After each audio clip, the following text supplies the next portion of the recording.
Jacob Albracht, Tommy Castor.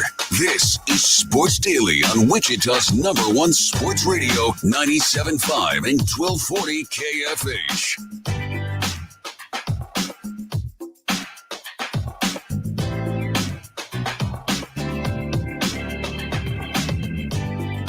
All right, welcome in, everybody. Sports Daily here. It's a Thursday. Always fun on the program here on Thursdays. We'll bring in our pal Chelsea Messenger to talk some betting, which will get interesting this week with starters sitting out. How do we approach this weekend, the last full weekend of NFL betting before we get to the postseason? Of course, we've got a national championship game we can talk about now as well with Chelsea. That's coming up a little later on in this hour. Top of the next hour, our K-State insider Tim Fitzgerald will join in.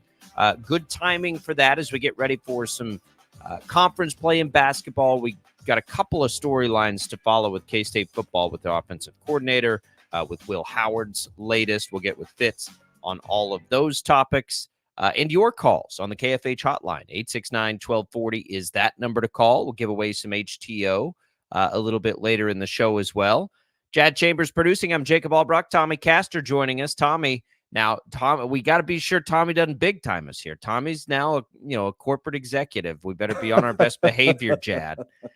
We can't, no more cutting jokes. We got to be on our toes here. No, in all seriousness, Tommy got a big promotion yesterday.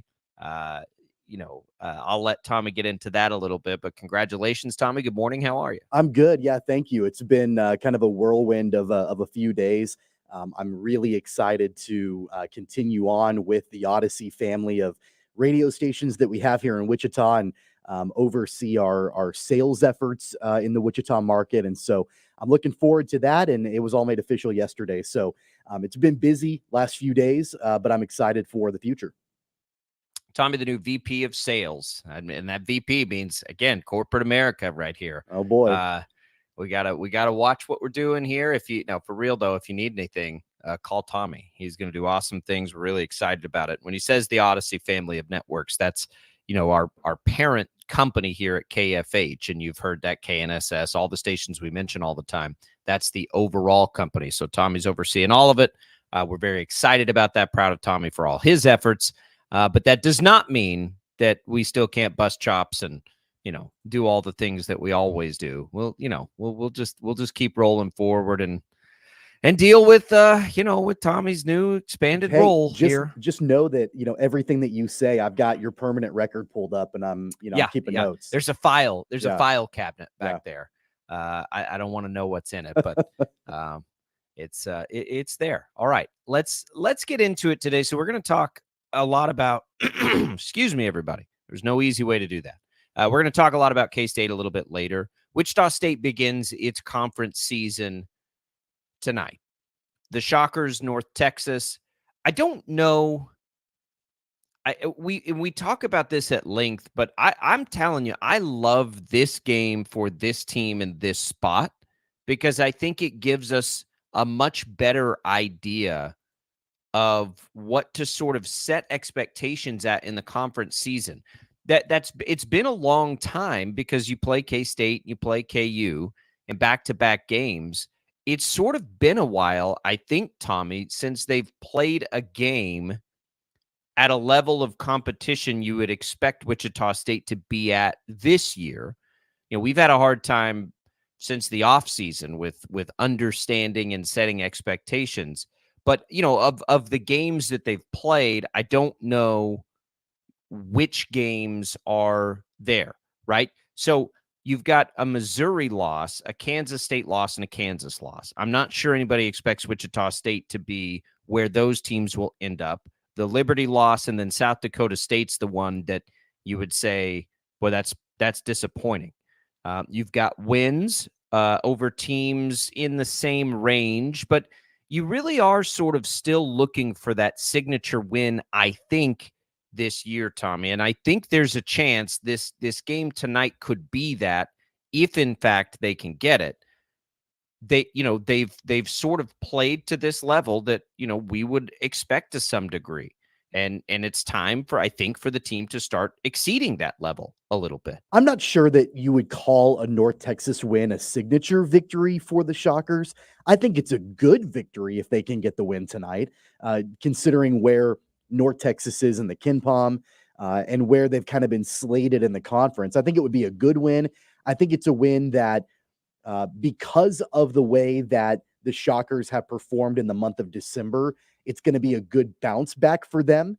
And they need it, right? They need it getting into conference play. They dropped games against Kansas State and Kansas, and of course, the other losses that they've had over the course of the season. It doesn't mean that this team is, having major issues. It just means that, they need to bounce back as they get into conference play. I do agree with you. This is a good start to that when you're playing a team like North Texas that is kind of matched up in a, as far as KenPom is concerned, in a similar place that you are, kind of that you want to be. You want to be those 50-50 type games. The more of those you can win, obviously, the better your resume is going to be when it comes tournament time. So it's an important game to kick off conference play. I don't know if I would go so far to call it a signature game for the Shockers, but it's definitely one that they should want to win, and they definitely do want to win to kick off conference play. Yeah, I mean, it's more about what's happened so far in this season, I think. As I'm going through it, I don't think that Wichita State has a win thus far over any team that currently sits inside the top 100 of the KenPom. I think anytime they've played the teams that sit in there right now, they've lost those games. So when we look at it and we look at their wins, I just don't know how many of those, if any, are quality wins. You know what I'm saying? Like it's hard to gauge what we expect out of Wichita State, because right now they've won the games they should win outside of probably South Dakota State. And they haven't won the games that they shouldn't win based on, where you see teams and all those sorts of things. So they are looking for that win, right, over a team that sits higher than them, or at least expectations would be higher than in the conference. They don't have a quad 1 or 2 win yet. And I don't know if North Texas at home would end up being that. I'm not sure. But they're 0-4 in quad 1 and 2. And it's just hard for me to understand, like, where to put them. One, it's too early to take much from the conference yet, too. Like, I get that. But we expect North Texas was picked 6th, and Wichita State was picked 8th. When this, and I think North Texas is like at 88 right now. No, they're at 81 in the KenPom. This is a game at home that if you want to try to see yourself up in the top half of the league, that you need to win. I mean, this is a need to win game. Maybe that's a simpler way to put it. This isn't a game fair. Where, like, no excuses here. This is a game at home that Wichita State needs to win. I think that's fair. If they beat Florida Atlantic, that's a signature win. If they had upset Kansas last weekend, that for sure is a signature win. North Texas at home, I'm not sure I would call it a signature win, but I do agree that it's a really important game, especially considering where they stand and where they want to be. And when we look back on this in the month of March, as we're putting together potentially a tournament resume, and I think the jury is still out on if this team can even sniff the NCAA tournament. But as you're looking at the resume, yeah, this is a game that I think that we can look at as being a quality win for the Shockers. I'm not ready to totally close the door. I mean, of course, they're going to need to make a run in the conference tournament. I don't think they've got a resume, at large in the non-conference that, can get them that kind of bid. But I do think that if they can gel together, they've got all of the full complement of players now on the roster that are playing. If things can continue to come together and get off to a good start in conference play, then I do think that you're in a position where you could maybe look at one of the top seeds in the conference tournament and maybe make a run to where we could be talking potentially about a postseason berth. Yeah, look, they do have their full cast of characters. There's no more excuses, right? They've got all their players now. And so, for a long time, it was like, well, two of the key guys coming in haven't been, well, they're there now, right? And they've been there in time to be up to speed for conference play. So now it gets into, and we brought expectations up before any decisions were made, at coach. And expectations are always important because while I agree with frustration of watching, lots of shockers that have been here the last couple of years play in the NBA right now, and to have seen not very much success with that many NBA guys on rosters. I get it. I understand it. The reality is, you've got to be better than those teams were pretty quickly. And in year one, it's always been difficult, but I'm not going to sit here at the end of the year and be satisfied if Wichita State's 8th in the American Athletic Conference this year. So that's where they were predicted, by the way. They need to be better than that. And so when you go and play North Texas and you have your full cast of characters and you're at home, that's what I mean. Like from the outside, obviously, like I'm inviting that pressure to the program. I want to see how they react to that. I want to see what they do in a game like this where they need to win this game. And yeah, it's early, but North Texas is going to be probably one of those teams you're competing with, like battling it out with to finish at whatever position in the conference you finish with. Yeah, it comes in the first one, but you got to play it when it comes. And so if you're going to be better than them, and I think that's absolutely a reasonable expectation, then you need to beat them at home. And I like that pressure because it's the first time I think this year that there's been any sort of realistic pressure. And I want to see how they react. And, they got their tails kicked against Kansas, and, Kansas State got them too. Like what does this team have in it now with a little bit of its back against the wall to some degree? That's what I want to see. And that's why I'm excited for this game to open it. Does it determine their entire conference season? No, of course not. Nothing does this early in the conference season. Are they going to be an at-large bid? No, they're not. I don't think they could win enough games to be an at-large bid at this point without any of the other wins that they've been able to play in the non-con. But can they get good enough to have a puncher's chance in the conference tournament? Absolutely they can. Can they have a chance to beat Memphis and Florida Atlantic in individual games? Absolutely. I think they can. I hope that they can. I want to see them be able to do that. So that's where I feel like tonight is a good reset. Kansas and Kansas State, nobody expected Wichita State to win those games. Now I expect them to win this game. Like, expectations matter and they're important. And I know it's year one. I know things take time, but it matters. And it's always mattered.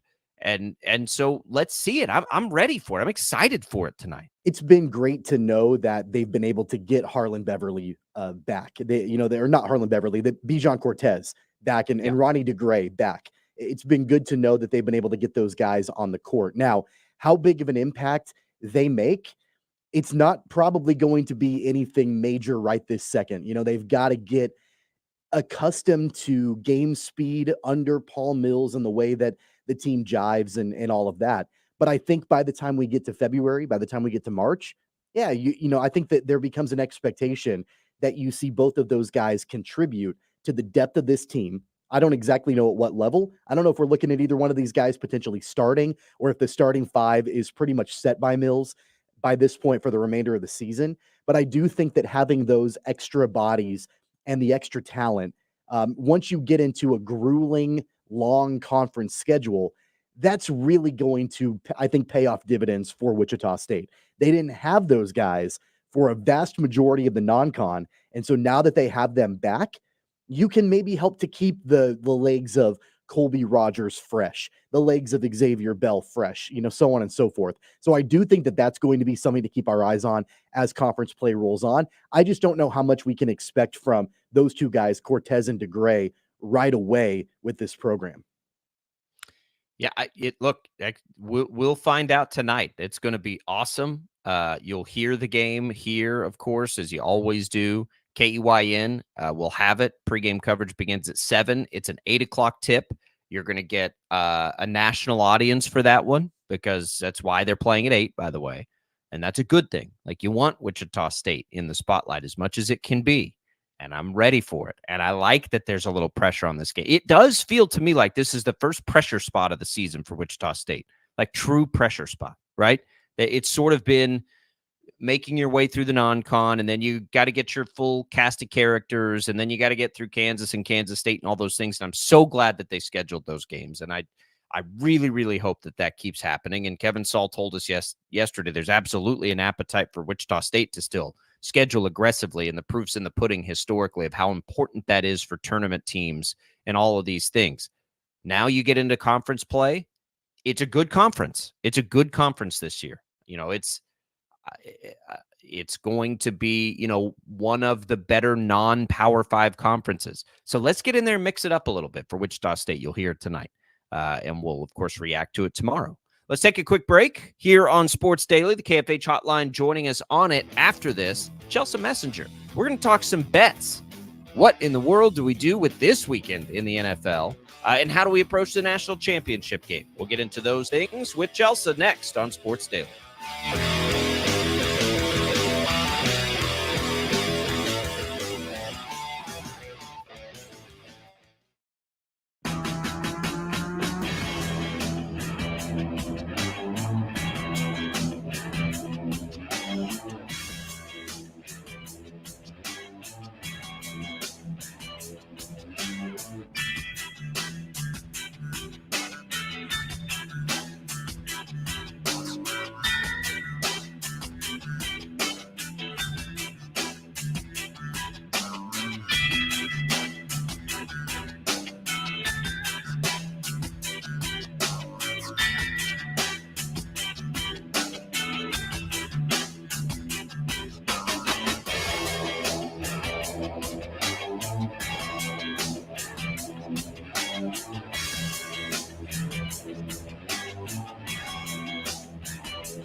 All right, welcome back in, everybody. Sports Daily here on KFH. We'll get Chelsea Messenger in just a few minutes here. Glad to be here with you. This is NFL betting weekend, Tommy. I don't know. I mean, you can obviously go and attack the games where things mean things and all of that. That part's not so, that part's not so hard. But man, trying to guess at like what in the world to bet is it's an interesting exercise, I will say, to get a grasp of things. All the teams are playing. Obviously, there's more games to bet than you get except for like to open the season. But you have teams that are, trying to get draft position. You've got backups in so many of these games. Like, I don't know how to attack it. These things are crazy.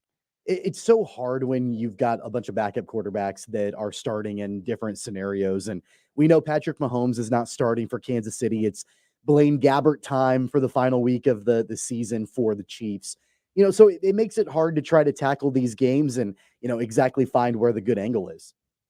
All right, let's get to Chelsea Messenger. Here she comes, our betting insider, joining the program. On the line is the host of the Daily Tip and Odyssey Sports Betting Insider, Chelsea Messenger. Insider calls are presented by BetMGM. Go check out all of the latest lines today on the BetMGM app. Also, be sure to check out the Daily Tip podcast for more of Chelsea Messenger analysis. Just search BetMGM wherever you find your podcasts.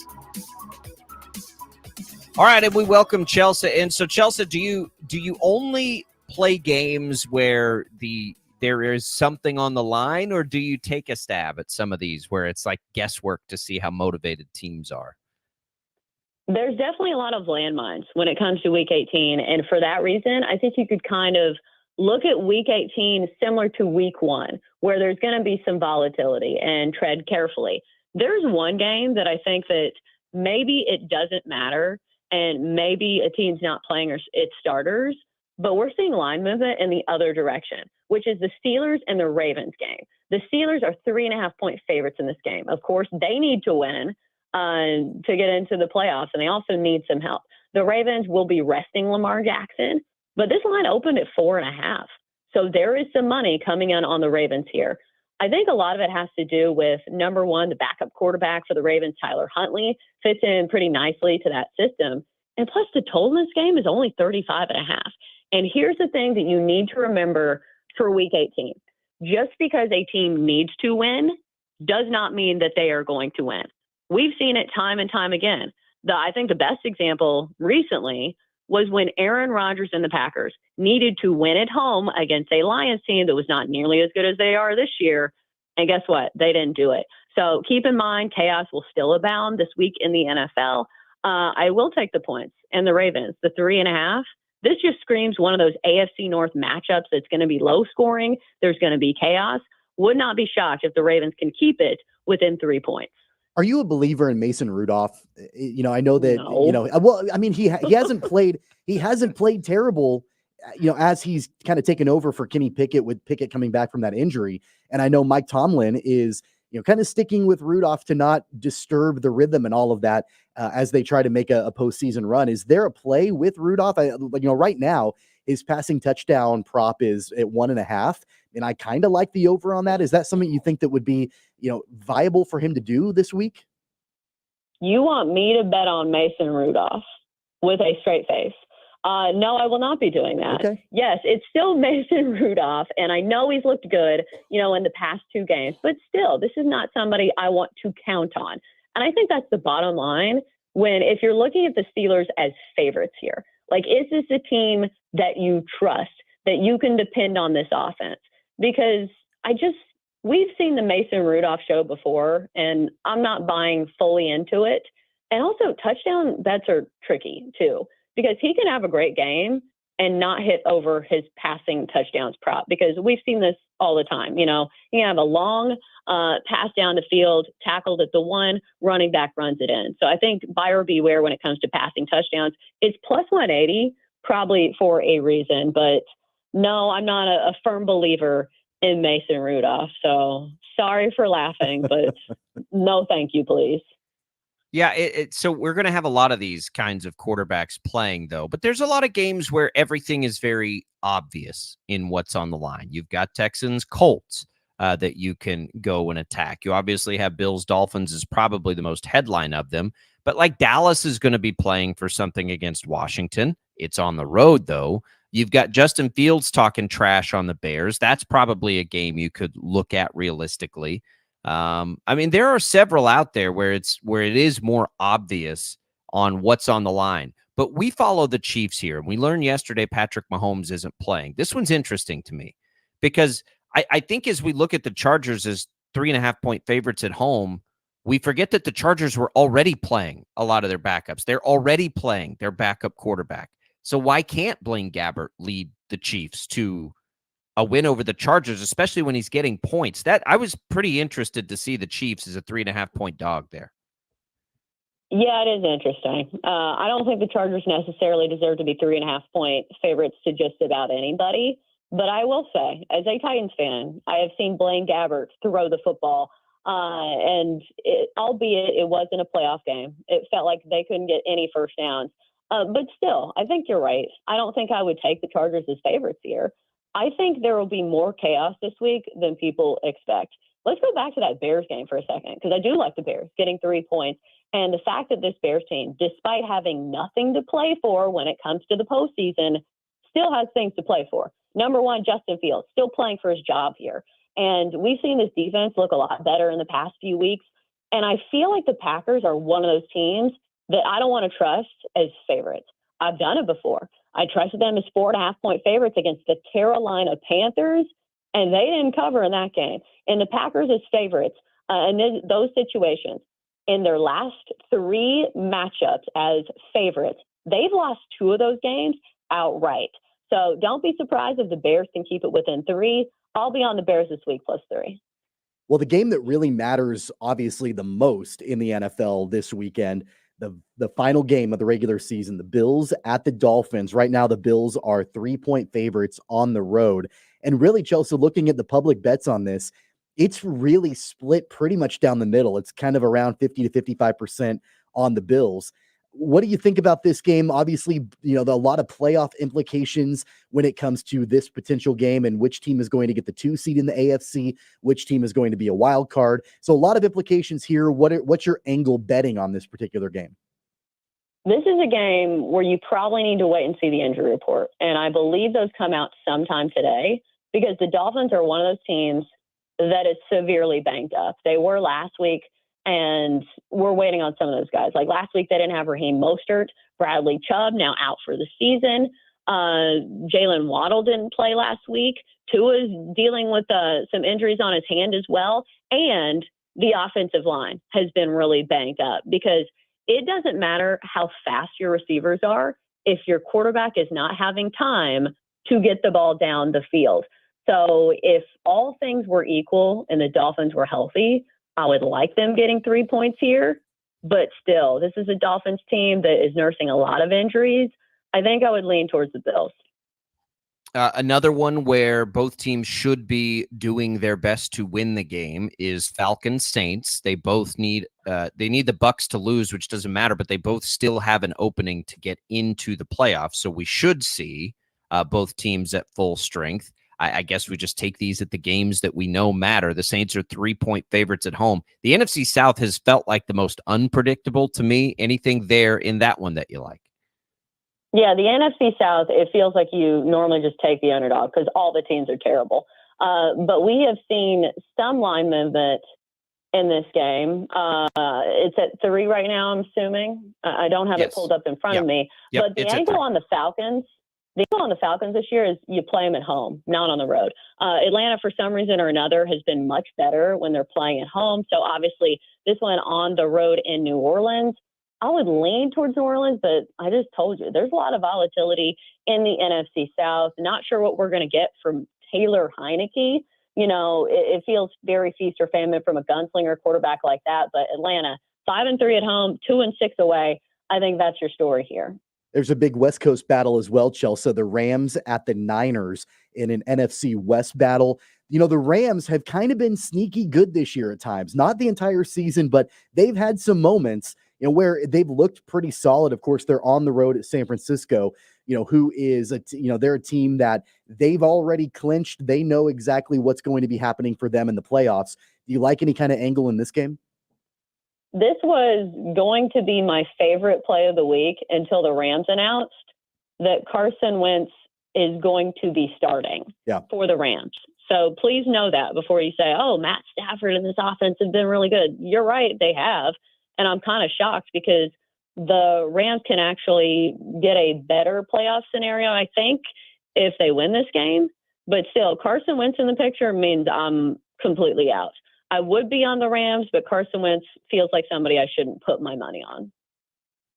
So another interesting one is a lot of people are depending on Jacksonville to lose if they want to get in. So then we look at Jacksonville against your Titans. Mike Vrabel doesn't strike me as somebody who has any intention of losing any game that he plays. I'm sure they want to see Will Levis. Is there anything there? Have we heard anything about the Titans and not wanting to play that game hard and assuming that they will? 5.5 points at home, that's not bad. Yeah, but the Titans want a high draft pick. Like at this point, they're tied with two other teams at 5 and 11. And also it's Ryan Tannehill who's starting, who will be motivated to play well. He's playing for his job. But the thing to bet on in this game, and this is the only time of the year where you can look at player contract incentives, and it's actually a bettable angle because there's a good one in this game. So instead of betting the spread or the total, you bet on DeAndre Hopkins because he has a big contract bonus that he is up for in this game. He needs just 7 catches for an extra $250,000 and just 49 receiving yards this week for an extra $1 million. So that's $1.25 million on the line for DeAndre Hopkins. And those are 2 lines that he can get. Last week, he had 7 catches for 72 yards. I feel like Ryan Tannehill force feeds him the ball anyway. He had the most receptions and targets of anybody last week when Tannehill was the starting quarterback. So usually DeAndre Hopkins is lined around 60 yards and, 4.5 catches. Look at DeAndre Hopkins props this week. I like those props are plenty. Kelsey's going for 1, but his is only 16 yards, so it probably doesn't factor in. Any other bets we've missed here, Chelsea, that we need to be paying attention to in this weird week? I think I'll go with the Patriots on the money line against the Jets. I know the Patriots have had a terrible season, and just because they want to win a game doesn't mean they're going to. But you've got to think this could be the last home game for Bill Belichick. And here's one thing that Bill Belichick has done really well, along with all those Super Bowl wins. I should preface by saying that. He has absolutely owned the New York Jets. The Patriots won 15 straight games against the Jets. The Patriots are 19-4 all time against the Jets since moving to Gillette Stadium. So I like the Patriots this week. It's not a sexy pick and not a meaningful game, but maybe a meaningful game to Bill Belichick. So I'll take the Patriots. Minus 125 on the money line. All right. And then, Chelsea, before we let you go, we've got a national championship game in college football. Things are established. 2 close games in the semifinals. Washington getting 4.5 points. Sort of that, great offense versus great defense dynamic going here. You like anything in that national championship game? Yeah, this one's a Sophie's choice for me because I'm going against my gut or I'm going against my mind because you look at Washington and immediately the spread jumps off the page. They're giving Washington 4.5 points again.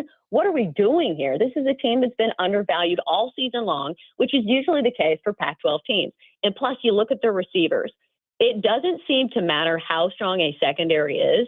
When you are making those type of circus catches and you have 3 receivers that are probably going to go to the NFL and Michael Penix Jr. throwing the rock, it feels like that's a cheat code against just about any defense. But when you look at that semifinal game, Michael Penix Jr. had over 400 yards of passing, but yet Washington almost lost that game. It was down to the final play.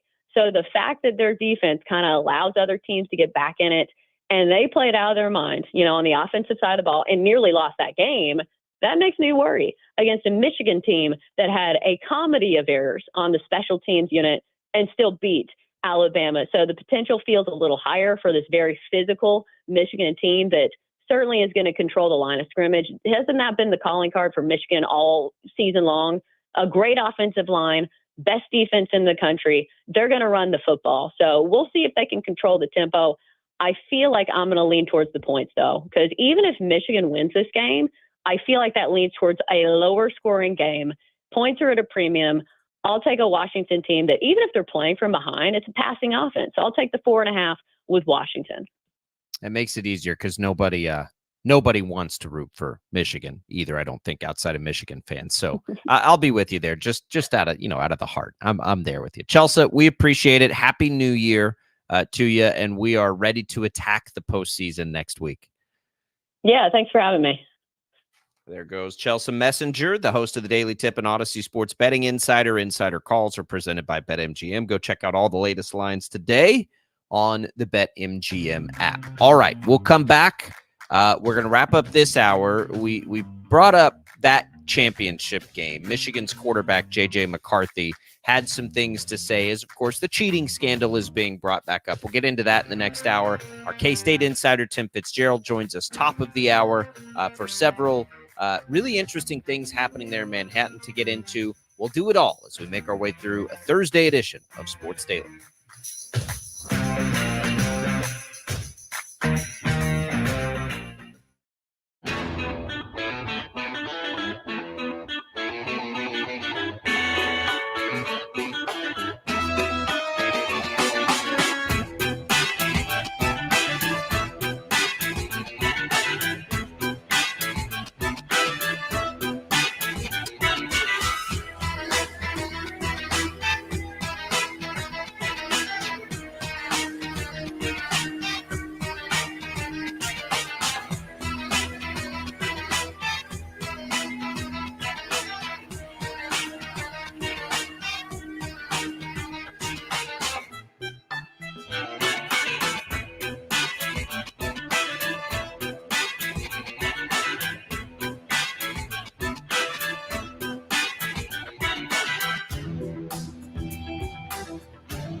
All right, welcome back, everybody. Sports Daily here on KFH as we make our way through hour number 1. Tim Fitzgerald coming up at the top of hour number 2. By the way, Wildcat fans, you can check out GoPowerCat.com's PowerCat podcast, the latest bowl and transfer portal news, as well as men's and women's basketball all season long. Follow PowerCat Podcast on the Odyssey app or wherever you get your podcasts. As we make our way to the finale of hour number 1, let's give away some HTO here. We've got some Brewhouse coffee for you available. Of course, HTO has all the iced tea, all the amazing iced tea. Also coffee, iced or hot. You can get it at either the East Wichita location or in Derby. We'll give away a couple of free HTO coffees right now to the first caller on the KFH hotline, 869-1240. Good luck, everybody. Enjoy the coffee on us. Going to be a good time for some hot coffee here, Tommy, as we have a little storm rolling in, and it looks like about 3 or 4 storms out on the horizon. I got to tell you, it's been a stressful 24 hours. So we're going back home to Texas to have my family's Christmas, and of course we've got this storm rolling in, and I'm getting pulled in 19 different directions about this, this trip now. I'm getting guilt from mom back home about are we going to make it? And, these things. And then I'm getting guilt here of is it really safe to go? And it's just been a load of fun here, but we're going to be okay. We're going to drive. If we got to stop halfway and then finish it out, it'll be fine. But get ready because, here there is going to be some snow coming. So plan accordingly. It sounds like late tonight and into tomorrow morning, we'll have a little snow to deal with. When do you hit the road? Do you leave today? Yeah, we've got it timed out where we're trying to beat the snow here. So we're trying to get out before the snow here and then behind the snow in Texas. So it's all the same, it's all the same storm. So there's this gap that is right on our drive. And so it's it's going to be fine. We've got an opportunity to do that. And we might have to stay in Oklahoma if the road's but I have 9 meteorologists on speed dial from what I do for a living. I'm it'll be fine. We'll just call, we'll call one of these guys and we'll make sure that things are looking good as we're driving into it. It's a great resource. I hope you don't get stranded in the Oklahoma Panhandle. And you've got to. We don't go that direction. Okay, good. We don't go that direction. Good. I've spent enough time in the Oklahoma Panhandle. No offense to anybody in the Oklahoma Panhandle. There wouldn't be much there to get stranded in. Right. But we do not go that direction. You can go that direction. It's about the same, but it's not nice and easy interstates. So we'll be. We'll go. We'll have a nice dinner, and my oldest daughter's well, we got to pack lots of pillows and blankets in case we get stranded. I'm okay, I like where your head's at on that, but I don't think it's going to be that kind of storm where we're headed. There are times I love the holiday season, but you know how when you get to the end of it, you're just sort of ready for a little normalcy. You're done. We're not quite there yet, and I'm so excited to see, and my kids get so excited to go see their cousins, but it's man. We're almost there. But then at the same time, you get into the winter after this, and it's then begins that long, brutal stretch until March, really, where it's just thank God we have college basketball. I'm going to tell you something else. As I now have a business that it impacts and all these things, I hate the snow. It is such a pain in the rear. I got to watch my language here now. Remember, Tommy's the new executive. He was about ready to reprimand me. But it's such a pain in the butt. The snow bothers me so much now. I just it's so annoying. And I'll take it because we need the moisture so much. And it looks like it's going to be a wet season. But if it's going to snow, can we at least get the good wet snow and not just have the ice crystal blowing, freezing cold? This one's going to be fine, I think. Man, I hate it more than I ever have. I'm going to be a snowbird when I get old. I can almost guarantee you that. I will just leave for the winter. I don't like being cold at all. I don't, put me in where do people go? Arizona? I don't think I want to go to Florida. Probably Arizona would be where I'd end up. January is my least favorite month of the entire year, and a very close second is February. So it's one of, it is the way that it is here, and you can never really get comfortable because it gets cold, and then you've got the ice and you've got the potential snow and all of that. You got tax season. Oh, it's not fun. I came home yesterday from work and my wife had completely taken down all of the Christmas decorations. They're just gone. Like, they're just, the house is back to normal. And it's, and you kind of mentioned, like, you get to the end of the holiday season, you want some normalcy. And I walked in and I'm like, thank God. Like, thank you for doing that, number one, so I don't have to. But number two, thank God that it's gone. I'm glad it's gone. I'm over it. The holidays are done. Get everything. Like, I'm kind of the guy, like, December 26th, get the Christmas tree down, take the lights down. I don't need to see them. Christmas is over, pack it all up. But it's all gone now from the house. Everything is back to normal. Yeah, but you're gonna miss it now. No, That's the dynamic there. Like, I'm definitely a leave it up through the new year. No. I took ours down, I don't know, like yesterday. It was either yesterday or the day before yesterday. I don't remember.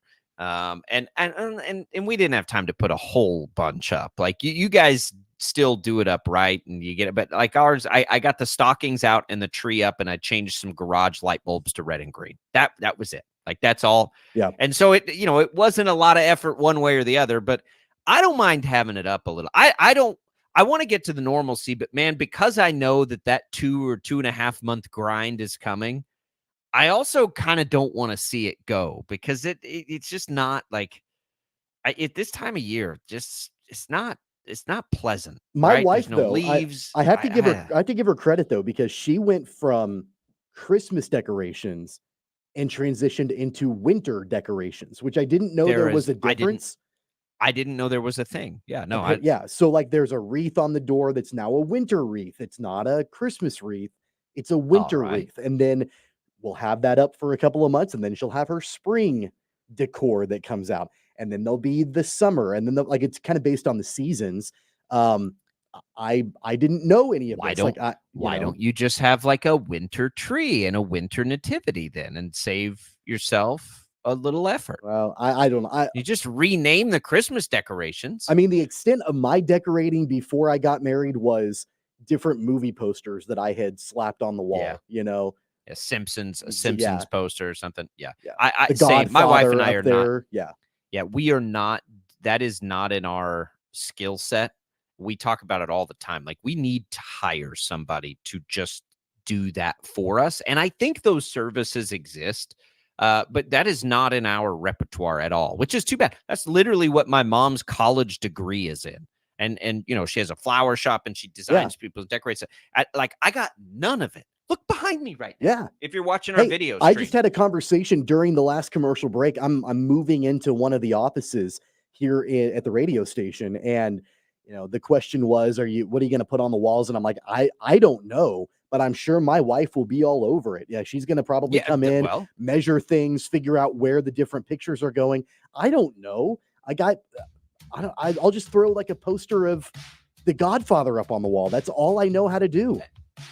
Look behind me right now. If you're watching on our video stream, I actually tried to make this look, and it looks like I just threw a bunch of stuff on a shelf. Like, this took actual effort. So I don't ask me how to decorate your office. I have no idea. Have your wife come up and do it for you. Yeah. That's a great idea. I don't know how to do it. I'm going to have her. The problem is neither of my wife or I are gifted in that regard. So it's like, I don't know what to do. Like, so my sister-in-law helped us when we first moved into this house. She was here, and she is gifted at that. She helped us. Same thing. Like, nothing's changed, and that's been like 4, 5, 6 years. I don't know how long we've lived in this house. Nothing's changed because I don't know what to do. Like, I don't even know what to change. 869-1240. I have no idea if Tim Fitzgerald is a gifted interior designer. We can ask him, but we do have some K-State things to talk about. Our K-State Insider. What's the latest with Will Howard? What's the latest with the offensive coordinator spot? What do we think about K-State going into the conference basketball season? We'll get into all of those things as we make our way into hour number 2 of Sports Daily on KFH.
Jacob Albracht, Tommy Castor. This is Sports Daily on Wichita's #1 sports radio, 97.5 and 1240 KFH. He's got all the insight of what you want to know and maybe some of what you don't want to know. Here's K-State insider Tim Fitzgerald. All right, welcome back in, everybody. Hour number 2 of Sports Daily. We are joined on the program right now by our K-State insider, Tim Fitzgerald. Glad to be here with you, Fitz. Welcome in. Welcome back in. What's going on, man? Happy New Year. Same to you. Same to you. Looking forward to another year of covering K-State sports, doing talk shows with you, my friend. That's right.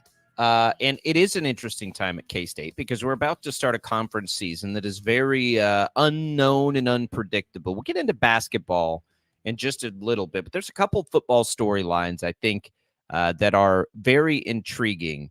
Let's start with Will Howard. So USC was the rumor, and then their backup quarterback comes in, lights it up in the bowl game. Lincoln Riley talks about, players maybe not wanting to come here now, which I think was a pretty direct assessment of the situation. So now Will Howard's back on the market. We know he's visiting Ohio State, and ESPN reports Miami. What are you hearing? Have you talked to Will Howard? What's your crew hearing on his potential spot to play college football next year? Yeah, I haven't talked to Will, but, I'm tracking it pretty close from people that have. And he's still wrestling with the NFL. And I think if Ohio State really does come through an offer, that might be, too much to turn down. But he's been considering still going to the draft. He's been hoping to get a Senior Bowl bid. He really wants to play in that game. And I think he's probably considered an alternate of sorts to that. But I think if Ohio State comes through with an offer and, with his official visit, I think he'll go ahead and do it. I can't imagine you turn down Ohio State. Well, no, I don't think you do either. And the NFL part is curious. I was having this conversation with somebody. So I went to a Division II school that was a powerhouse football program at the time I was there, and it was a powerhouse offense. And there was a stretch where I think at least 3, if not 5, I think it was 4 straight quarterbacks from the school got NFL experience, time, whatever. But I know what that life was like, whether it was, undrafted free agent to practice squad. Some of them even played games in the NFL, in the preseason and the regular season. It's not a luxurious life. And it's not like this glamorous, massive amount of money. It famously, people bring up all the time that Arch Manning is making more money than Brock Purdy. I don't know. Like, when I think of the NFL with Will Howard, I think of like mid to late round pick potentially, and that sort of, I think the financial play is college football for him to get the payday. Don't you? I agree. But then again, you're talking about a kid who probably framed his dreams pre-NIL, and, getting to the NFL might mean more than just money to him. But I personally think he needs another year. And I think it's a good move to have another year in a different system. I don't think that hurts him at all, particularly if, any of the numbers of the NIL are anywhere close to being accurate. But I'm having problems framing myself thinking that Will Howard's NFL ready. I mean, I think he's clearly got some more seasoning to do. And on top of that, it's a really deep quarterback group. I don't know how many superstars are in it, but there's a lot of guys that'll probably be picked up along the way, during the draft. And it's considered not a great year to come out as a quarterback because there's so much traffic in front of you. So I'm a little baffled with it's taken this long on this process, but I think he's a little hung up on what exactly he wants to do. And again, I think we're going to see the portal really pick up once it closes again, and teams can't, players can't bail out because their team just signed someone else out of the portal. If he ends up going to Ohio State or another college program, in your mind, after watching him in his career at K-State, what does he need to work on? You mentioned that he's got, maybe another year of college to get more seasoned, but he's got the frame, he's got the build for the NFL. Is it decision making? Is it, working with wide receivers? What do you think that it is that he needs to work on and improve on with whatever program he ends up with next season to be more NFL ready? Yeah, I think just the consistency. And we actually saw better consistency from him in 22 than 23. Kind of putting the ball where it needs to go on a regular basis. But he's very close, and I just think he needs to prove it again somewhere else, and show that it's something he can replicate.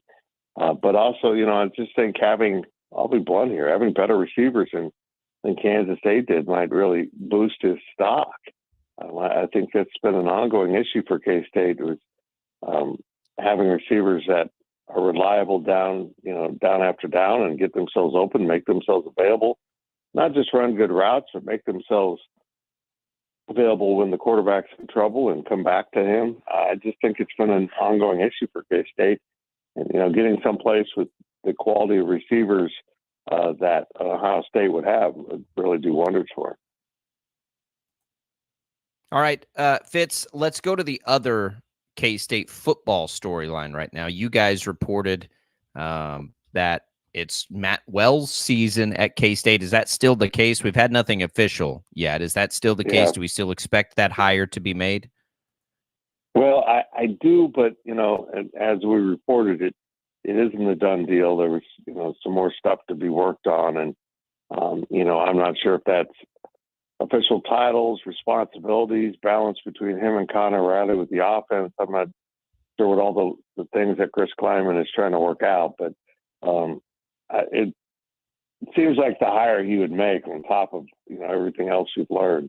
I mean, it's a good friend that is a proven coach and a proven recruiter and has a history with really good quarterbacks when he coached Jordan Love out at Utah State. So there's a lot of things here that make sense about this hire, but we don't have a timetable on it. And as I said, as of our reporting, it wasn't quite done yet, but it's pretty far along.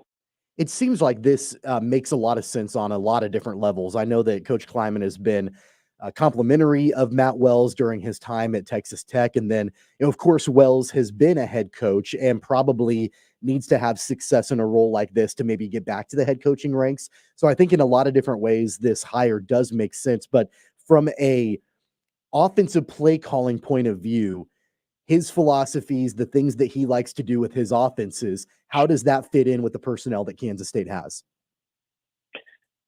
Well, he comes from kind of a spread background, so there will be some adjustments. But he's run a little bit of everything along the way. He's a pretty flexible play caller. Again, I come back to this. I don't care what offense you're running. K-State, and they're trying to work in the portal, but K-State's got to upgrade, its receiving core. They've got some good young players, but they need some dynamic. They really could use the 6'4" go-to guy that can get open and has a big catch radius. So anything they can do out of the portal, but this is the kind of spiral they're in. They need the new coordinator so that the players in the portal know who they're going to be playing for.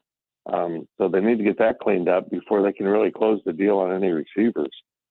So it's I would imagine if he comes in, he's going to essentially run the offense that they've been running, that they don't want to start over. They might want to build around Avery Johnson's skill set a little bit more, but I can't imagine Chris Kleiman wants to start over for his whole offense. Well, I mean, is it that? I mean, I think with Avery Johnson, you look at Jordan Love and the time at Utah State and the difference that Jordan Love had with Matt Wells as his coach and without Matt Wells as his coach. To me, when I see Wells, obviously he and Kleiman have the relationship that Kleiman's talked about for so long, but it kind of feels like an Avery Johnson move to me. Oh, it does. It really does. And if you're Avery, you got to be excited about working with a guy who has, done something with an elite quarterback like that. But and maybe that's some of the moving pieces that still need to be put together, or, what exactly he wants to do offensively. Maybe Chris Kleiman doesn't want him to change a bunch of stuff. And he says, I want to come in and run my stuff. Well, you got to sort that out. What does this do to Connor Riley? I know that, he's served in other roles, specifically offensive line with the Wildcats. And, everybody talked about the great job that he did in the bowl game for Kansas State. So is this something where he goes back to the role that he had before? Will he have, do you think, more of an increased presence with the total offense, or what does that look like? Yeah, I'm sure, A&M just did it. I mean, they hired Colin Klein to be offense coordinator, and then they stole the receivers coach away from Alabama and named him co-offensive coordinator, which, in the real world means you're 50-50. In the coaching world means you're the assistant. See, it's weird how coaches just kind of make up these titles to make themselves feel better and sound more important than they are. But I think Connor Riley will be the co-coordinator. We'll have a great deal of input on the game plan, probably see even some play calling input on game day. But this offensive line is going to be rebuilt next year. And you need your offensive line coach on the field coaching with those guys, not in the box calling plays. And I think Connor Riley knows that, and that's where he wants to be. He wants to be on the field with his guys. That's just my gut. I imagine he's really torn, wanting to take the next step in his career to become a full-time coordinator, but also knowing that he's an offensive line coach, and he wants to be down there with his guys. So I think that's why we'll see someone come in to be the actual in-the-box play caller on game day. All right, Fitz. Let's go to basketball here now. I don't know if I still don't have a take on K-State. If we look at the metrics for the K-State men's basketball team, they're near the bottom of the Big 12 right now. Are they better than that, or is that really where they probably end up here? I don't know that we know a whole lot yet. No, because we've seen them play awful and pretty damn good. And someone asked us on our own podcast, are they playing to the level of their competition? I'm like, you know what, they kind of are. They beat a really good Villanova team. They knock off a Providence team, and then they lose to Nebraska and play just a really close game with Chicago State, an independent team that was playing their 20th game of the season already. It's just, I can't quite figure them out, but I don't think the coaches can either, because this wasn't the team they expected to be coaching. First they went through the Naquan Tomlin will be back, and then he wasn't back. And then they've, been through the Quez Glover is coming back, and he was supposed to be back for that Chicago State game, but re-injured the knee. He just finished rehabbing. So he's shut down for the season. So now you've lost two of your main parts of the team you thought you built, and you're trying to sub in now, really young, inexperienced guys to take those roles over. And I expect this K-State team will struggle. And I think we heard Jerome Tang kind of adjust his expectations and maybe what the fans should expect when on his post-game radio on Tuesday, he talked about, we're 10-3 and getting to 9-9 in the conference gets you into the tournament.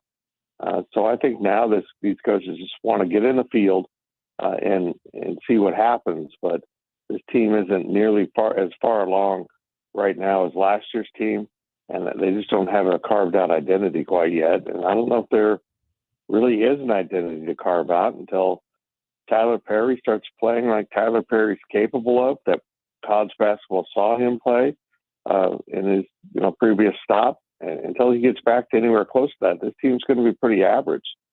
He's got to just find his game again, because it's wildly broken right now. What's crazy about that too is I don't disagree with anything that you said, but yet they're 10-3.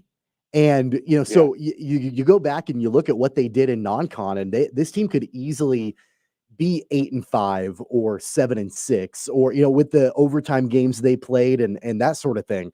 I think it's a testament to Jerome Tang and the kind of coach that he is and all of that. But now that we get into a grueling conference season, if they can have success with the roster that they have, not having Naquan Tomlin anymore, not having Quez Glover throughout the conference season, if they can have success, I mean, isn't that just a total, I mean, not that he needs more validation, but even more validation that Jerome Tang is doing an incredible job of coaching?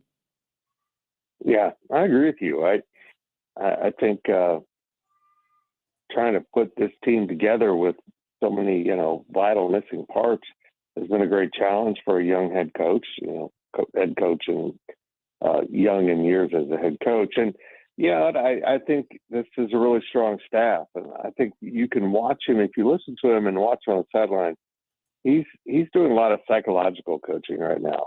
There's the X's and O's, but he's really working this team to try to, get them to come out of their shell.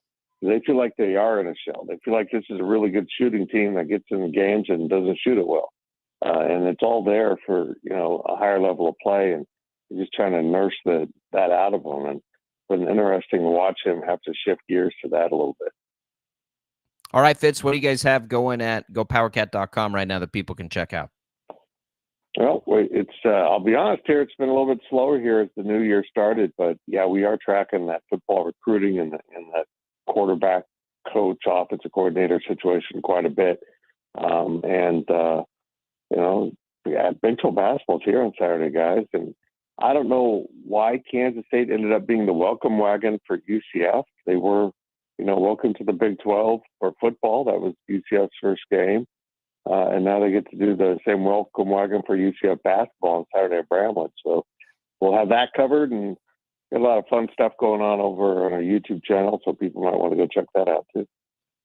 GoPowerCat.com. Tim Fitzgerald, the publisher at Life of Fitz. A reminder, you can check out GoPowerCat.com's PowerCat podcast. You can find it on the Odyssey app. Fitz, Happy New Year again. And we'll talk again next week. Thank you, boys. Great to talk to you. There goes Tim Fitzgerald. A lot of updates there on Will Howard, on Matt Wells. You can go back and listen to that for free on the Odyssey app. This show gets podcasted out and archived out. Jad does a great job with that. So if you're just joining us and missed any of that, you can jump in and check it out that way. Tommy and I are going to come back. J.J. McCarthy, I don't know if he's doubling down on the cheating or what, but it got brought up, of course, ahead of the national championship game. And it's classic case of look over there. We'll be back. We'll discuss what he said and what we think about it next on Sports Daily.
Dude, you gotta hear this.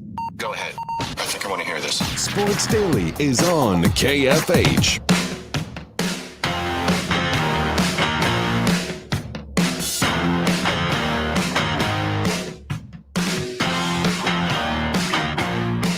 All right, welcome back in, everybody. Sports Daily here on KFH. Jacob Albracht, Tommy Castor with you. Glad to be here with you. The KFH hotline is back open at 869-1240. All right, we got Shocker basketball later tonight. 7 o'clock pregame coverage begins on KEYN. They take on North Texas. We discussed that in the first hour. If you missed any of that, you can go back and listen. Thanks for joining us on our video stream. Thanks for tuning in, however it is, whether you're streaming us, listening on KFH, the good old-fashioned way, whatever it is, we appreciate it. National championship game is Monday. We've got J.J. McCarthy. I think he said this yesterday. Of course, they've got to do a bunch of media. McCarthy basically said they just had to keep up with Ohio State with stealing signs. Quote, it's just a thing about football. It's been around for years. We actually had to adapt because in 2020 or 2019, when Ohio State was stealing our signs, which is legal and they were doing it, we had to get up to the level that they were at. We had to make it an even playing field. I think he's been having a conversation with somebody with the Houston Astros organization. Like, yeah, trying to get an advantage is a part of the game until you go to extreme measures that are outside of the rules to do it. Like, no sympathy here, J.J. McCarthy. And I know the players had far less to do with this probably than even if it was a few rogue coaches. But sending a coach in to infiltrate opposing sidelines and getting into ways to get, like, if you're watching film and you pick up tendencies or you pick up something from the sideline, you're like, oh, hey, here's a trend. That's on them. If in Major League Baseball, you're sitting there and you see a pitcher tipping his pitches and you tell the dugout, that's on the pitcher. But when you set up cameras in center field and have an intricate trash can system, that takes it to an illegal level. When you have some staffer infiltrate opposing sidelines, and that's not the same thing. That's not gamesmanship. That's not strategic. That's cheating. And so, like, just how about don't cheat? Well, how about that? It's really unfortunate that J.J. McCarthy said that, because all along, as this process has been playing out and we've learned more about this scandal from Michigan and all of it, I never one time thought that the players were at fault for this. Right? Like, maybe they were the beneficiaries of the information that was obtained. But J.J. McCarthy's not the one who's instructing an assistant coach to go infiltrate the sidelines. J.J. McCarthy's the quarterback. He's going out and playing the game. Maybe the information that he's obtained from what the coaches did or whatever came from illegal ways or whatever that situation looks like. But he's not the facilitator of it. The players aren't. They're going out and they're playing and they're executing. That's what makes this situation different than what happened with the Houston Astros, where it was led by the players. They were the ones who were kind of putting it all together with the knowledge of the manager and maybe the front office and all of it. But I never one time, as this scandal has played out, put any of it on the players. And that's why it's unfortunate that McCarthy is saying what he is, because now he brings himself into the scandal. He brings the players into the scandal. He's basically saying, yeah, look, like, it's not a big deal. We had to do what Ohio State was doing to us. And that, I'm not saying that makes him culpable, but it definitely brings him into the frame of, like, because like my entire thought process in this national championship game is, you know what, if Michigan wins, good for the players, good for them, because they had nothing to do with this. But now with J.J. McCarthy saying what he's saying, it's hard for me to separate those two things, because now the face of the team, the quarterback, is kind of excusing it, kind of excusing that behavior. And I wish he wouldn't have said that. Well, right. And he goes into more of like what he sees on film and that's not what anybody's talking about. Just a reminder of what's been accused and punished here. A staffer, Connor Stallions, more than 30 games involving future Michigan opponents, bought tickets to go sit there behind him on the sideline and record what they're doing. You can't do in-person scouting. That's illegal. Yeah. He disguised himself differently to get away with this. He had access, according to video footage, of Central Michigan's sideline for a game against Michigan State. And an anonymous former Division III coach said he gave him money and a ticket to go record opponents. Like, that's not the same thing as watching film and formational things. It's not sign stealing to get on film what we can all see on camera. It's sign stealing to steal what we can't see, what's not readily available. And so stop trying to make excuses for it, because here's what else it could do. We all sort of forgot about this, right? Like, Alabama took the mantle of the bad guy when Florida State didn't get in. Not a lot of people are still really caring or talking about the Michigan thing, which dominated the headlines for a long time. Now it's kind of back into the forefront. Now you sort of put the target on yourself again. Now it's like, oh yeah, that's right. Like, they've had a tremendous amount of success. How much of that success came from XYZ? And they're really good, and he's really good. And like, I like JJ McCarthy a lot, but you just can't get up there and try and defend it ever. You have to either say, we're not worried about that anymore. We're really focused on this. We were able to, put that distraction to the side and do whatever, but you can't try to justify it. And the worst justification for cheating, the worst justification for doing something wrong in life, whether you're a kid, an adult, a grown-up, whatever, is to say, yeah, but look, they're doing it too. Because you're just admitting you're doing something wrong. Yeah, or they did it. They did it first, and that's the way. Right. It's in a fist fight. It's always the second person that gets in trouble, right? Like, that's the way that it works. Even if this needed justification or needed explaining, which, by the way, it doesn't. But even if it did, JJ McCarthy is not the one to defend it. He's not the one to justify it, because he wasn't the one doing it. The players were not the ones doing it. The coaching staff was the one doing it. Jim Harbaugh is the one who has had to answer for this and try to explain it. The assistant coaches, basically the coaching staff in general, the athletic director, all of that, they're the ones to answer for this.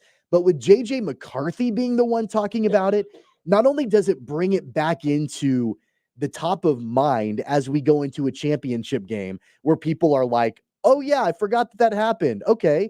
Yeah, now I can root against you. But it brings the players into the discussion when that shouldn't be the focus. Even if this is what the coaching staff did, even if they were breaking all of these rules and this was a stealing scandal, all of that, it's on the coaches. And even if the players benefited from it, they weren't the ones doing it. But now that JJ McCarthy, he was asked the question. I get it, but you can easily answer it by saying, look, we're not focused on that.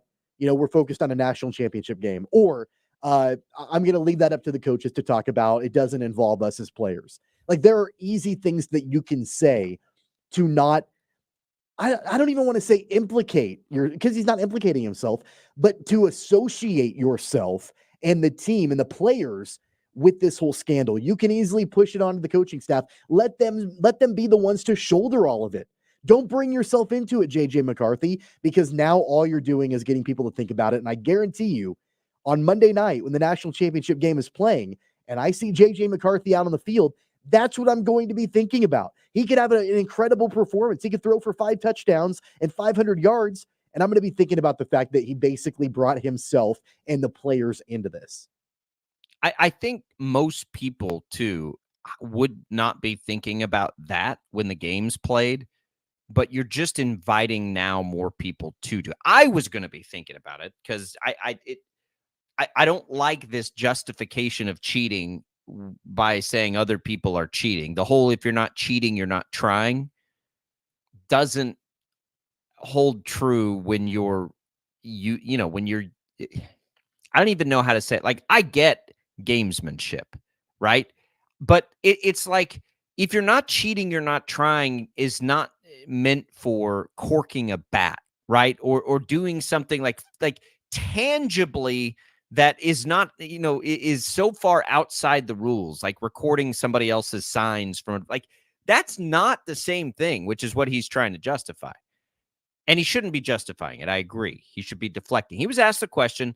He's a young person. I'm not going to, he wants to defend people because he does feel like we didn't do anything anybody else wasn't doing, but that doesn't make it right. Yeah. That's not the point, right? It's not, it's not. And he's not the one I think to of answer my for kids. it. He's not the one to answer I think for of my kids and 2 windows are broken and you come downstairs and you're like, what happened? And they're like, well, they broke that window first. Like Yeah. that's going to justify you breaking the other window. Like what are we talking about? Like everybody's wrong. So you got caught. They didn't get caught. So what? Like that doesn't matter. What a weird, like I'm quite frankly, I'm glad it came back to light because I want Michigan to be the bad guy. I want, because they deserve it. They deserve to be the bad guy. We don't even know if they deserve to be here, right? Like we don't fully understand how many games were affected by this. Were there games this year affected by this? They didn't get caught till later in the season. I don't know that for sure. I mean, if you believe some of the reporting, TCU found out about it, and look what happened last year in the CFP, right? Because TCU knew it was happening, and they changed things up. They smashed Michigan. So I'm glad they've sort of slid back into the role of the bad guy because Washington's a great story to root for in that game. They've got a quarterback that's fun to root for. They got a coach that's fun to root for. They have one of the probably 5 most exciting players in college football at wide receiver. Washington's an awesome story and they're outside of the traditional powers, right? It's going to be fun to root for Washington in that game. I think it'll be more fun when you remember that Michigan perhaps cheated their way into this game. And thanks for the reminder, J.J. McCarthy. And of course they're going to be asked that. I'm surprised the coaches and Jim Harbaugh didn't say, guys, this is coming. Just don't talk about it. Like, don't. And I don't know his style, and I don't know how much trust he gives J.J. McCarthy. But it's not a good look when you just say, yeah, we cheated, but so did they.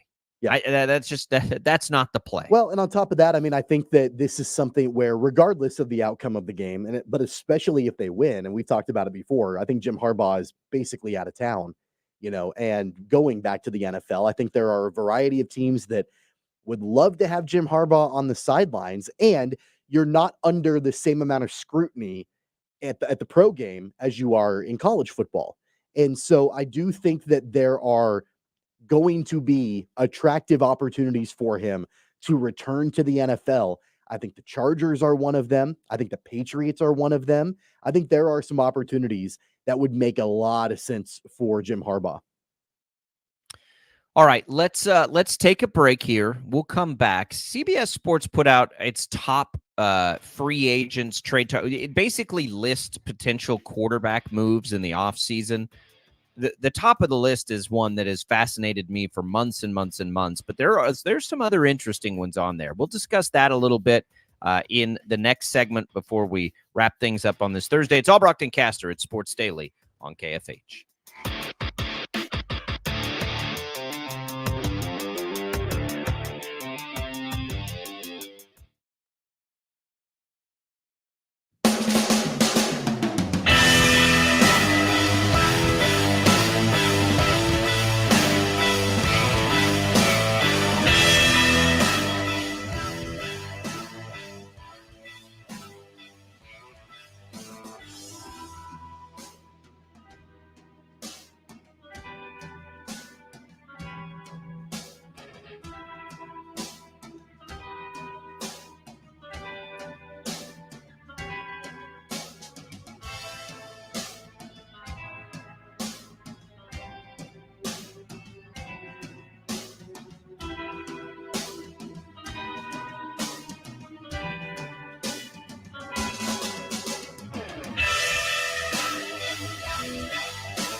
All right, welcome back in, everybody.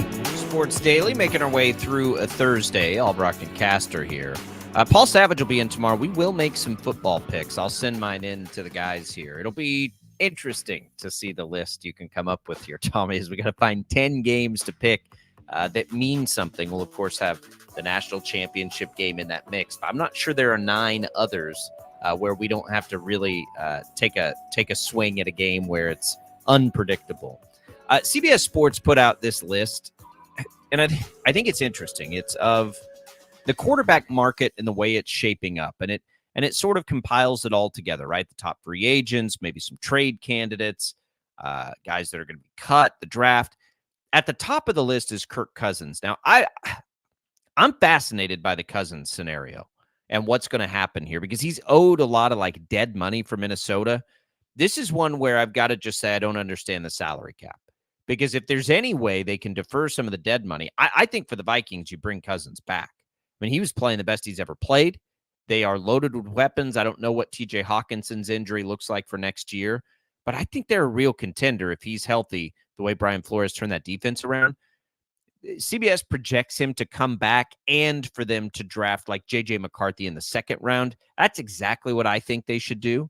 If they can get Cousins back and then draft a long-term replacement.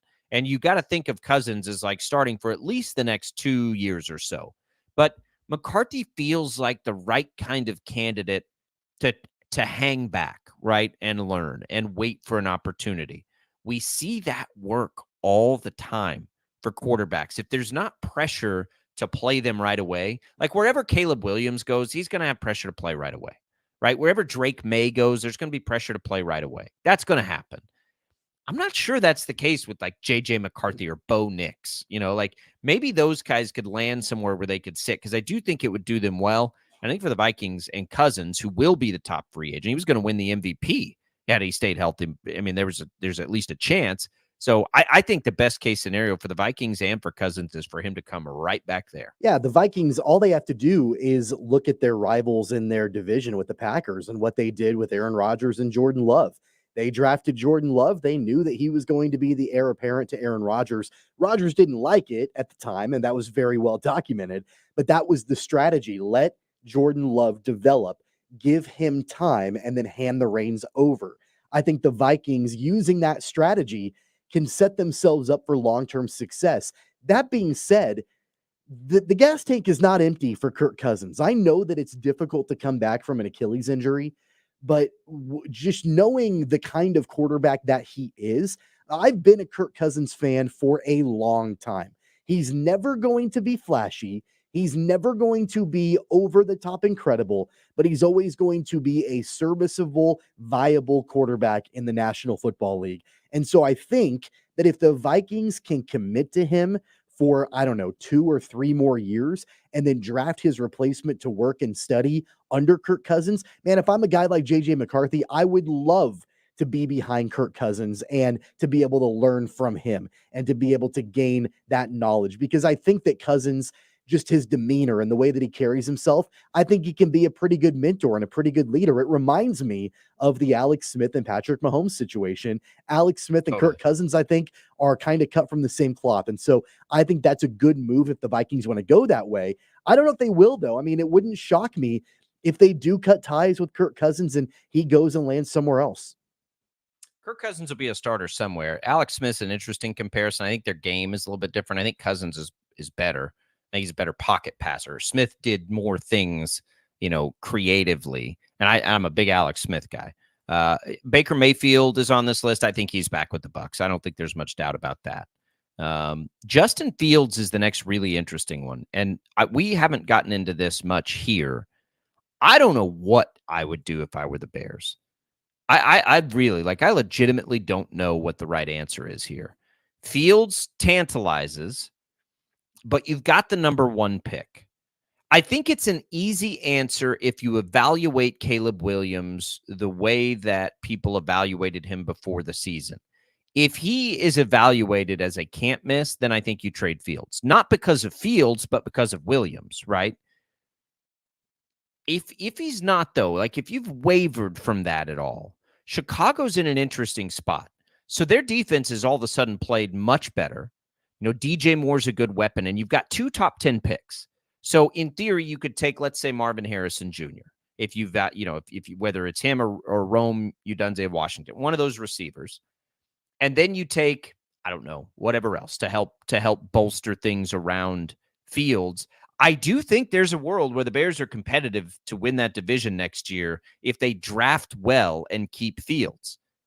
But you also have this situation where you never pass up on the can't miss quarterback. Like, you don't pass that up. It just really becomes, is Caleb Williams that, I think. I don't know if he is, number one. And if I'm leading the Chicago Bears, I don't know if I want to make that change. I don't know if I want to go away from what I'm building with Justin Fields. They have improved as the year has gone on. Justin Fields, we've talked about it multiple times about, once they let him kind of do the things that he's good at and put him in those positions to do the things he's good at that point, then, you've kind of created an offense around Justin Fields. And if you go away from that, I know you can get value for him. I know you can probably stock up on even more draft picks, but they're in a good position with Justin Fields and with their draft picks right now. And so, man, I just don't know if moving away from that strategy and punting on that after a couple of years of Justin Fields is the right thing for them to do, even if Caleb Williams ends up being this can't miss prospect. I'm not sure that that's the direction I would go if I was running the Bears.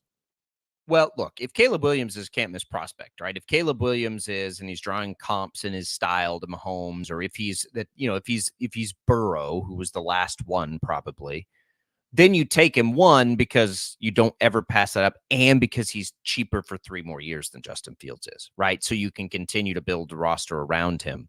That's the elephant in the room. But how much of the personnel that the Bears have offensively will translate well from Justin Fields to Caleb Williams? I don't know. How many of those players that they brought in or they drafted or like they traded for DJ Moore, the running backs, they have the offensive line. DJ Moore translates fine. He'll translate with really, anybody, really but how many of those people did they bring in specifically for Justin Fields that then they'll have to maybe make changes? Because I don't know how well it translates to a Caleb Williams. I mean, they haven't done a good job of putting people around Fields. I mean, they finally got DJ Moore, and that's clearly helped. But Mooney hasn't worked out. It's not a good fit with Fields. It doesn't seem like. Cole Kmet was already there. I mean, Fields' thing is he's got to be able to move around. I don't think Fields is ever going to be a sit-in-the-pocket passer. It's just, and he does have a body type, I think, that lends itself to being able to run more often than normal and hold up, right? He's a big dude. And so I don't know. I mean, Chase Claypool didn't work. They tried to bring him over from the Steelers. Didn't work anywhere. That was terrible. Yeah. That was a terrible idea. Yeah. He's no longer with them. So that's the thing. Like, I don't know if it's a Fields thing, if it's I don't know. But, they're going to have a chance to bring in a world-class wide receiver, right? Like, there's 2 as good a receiver prospects as we've seen coming out in this class. And so you've got a chance to add one of those to the mix. And that with Justin Fields next year is appealing. Is that with, because if they don't take Williams or Drake May or whatever anybody think, that top pick, the chances of either one of those receivers being there at 10 are unlikely. So it's sort of a, chicken and the egg. What comes first? Do you surround it with Fields or do you move on at quarterback? I don't know what their right answer is. I really don't. I don't have a strong I'm about as much on the line as you possibly could be. There's also the other factor with it. If it's Fields and you go there, is there a world where Fields is not one of the guys that resets the quarterback market? Can you get him for one of the secondary type deals, right? Like a Daniel Jones deal? Because that has appeal too, right? If you can get him on a quarterback contract that's not one of the biggest in the league, and you can remain with financial flexibility with him there, then I probably lean to keeping him. But if it's a scenario where he's really good and then next year you got to reset the market with him, kind of like Arizona faced with Kyler Murray. Like, if I'm the Bears, I don't want the Kyler Murray situation with Justin Fields. Yeah, right. That's the other problem. And I don't know. I don't think they're having these conversations right now. But if I were the Bears, if I'm even considering trying to keep Justin Fields and move away from Caleb Williams with the first pick, I might be trying to sign Justin Fields now because I agree totally. you've Yep. seen flashes of what it could be with Justin Fields, but you haven't seen it fully come into play. Once it fully comes into play, if you feel optimistic that it will, then his price tag is going to go through the roof. So if you feel confident with the flashes that you've seen and the picks that you have and the team that you're building around him, and you don't want to go Caleb Williams, then you try to re-sign him now to maybe try to get him at a discount long term on one of those secondary quarterback deals like a Daniel Jones or whatever, like you mentioned. Because if you wait and it all comes together and that's great and you have success, well, then you got to pay him a whole lot more, and that's going to be tough. Yeah, it's a fascinating one. Baker Mayfield, I mentioned, I think he'll be back with the Bucs. Russell Wilson is probably the other one to keep an eye on. So, they bring up Kyler Murray as a trade candidate. I think Murray's going to be with the Cardinals next year. But Russell Wilson's interesting. They're projecting to the Steelers, which I do actually think makes sense. Wilson has not played poorly. He'll need to be, man, his situation's as interesting as anybody, right? Because you don't want to pay him a ton, but he showed you this year he's still got something left in the tank.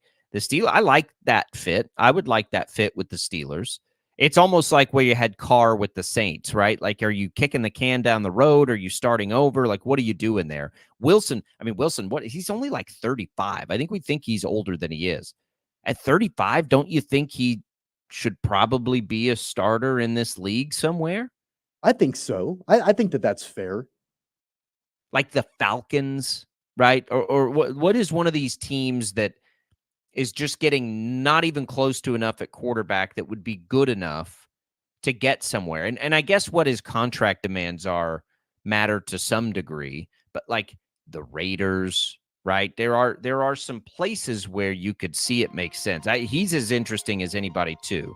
But it will be, again, man, there's nothing better than quarterback off seasons the last 2 or 3 years. They've just been so good. And there are really high-end prospects in the draft this year. They're going to make it even more interesting. All right. We'll take our final break. We'll come back. We'll tell you what's on tap today here on the networks as we wrap up a Thursday edition of Sports Daily.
All right, that's it. You heard Ted there. Shockers 1-point favorites tonight, Tommy.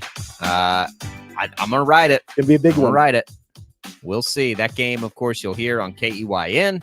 8 o'clock tip time, 7 o'clock pregame coverage begins there. Here on KFH, you've got Jim Rome to Bob and Jeff from 2 to 4, Zach Geld from 4 to 6, and JR Sports Brief into the regular programming for the night. For Tommy and Jad, I'm Jacob. I will talk to you Monday. I'll have my picks in tomorrow. Have a great day, everybody. We'll see you then.